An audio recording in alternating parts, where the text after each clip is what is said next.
No one told Oscar Isaac to give Moon Knight's apparent main character a British accent.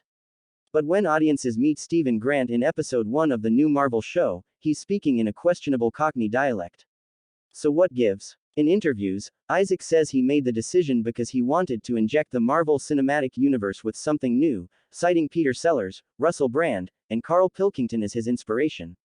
But is it possible that Moon Knight is actually using Grant's bad accent to make a broader comment on the MCU?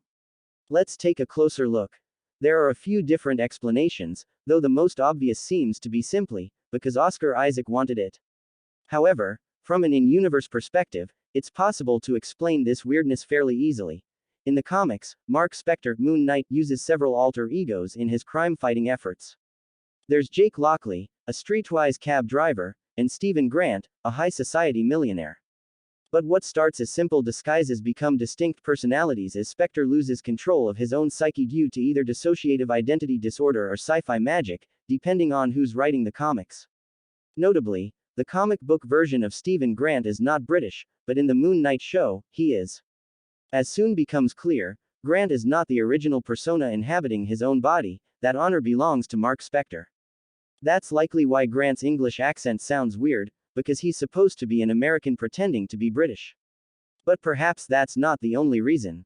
Oscar Isaac's accent might be inspired by British comedians, but it also seems like a response to one of the weirdest trends in Marvel movies. A lot of the biggest superhero roles go to British actors using American accents.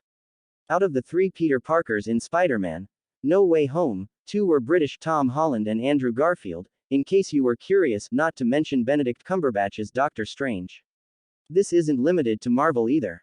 In the DC universe, the latest live-action versions of both Batman and Superman were played by Brits, Robert Pattinson and Henry Cavill, respectively. The list goes on. In this context, it's almost ironic to see Oscar Isaac putting on a fake accent as he ceremoniously joins the Marvel Cinematic Universe. It's as if he's sniping back at Holland and Cumberbatch.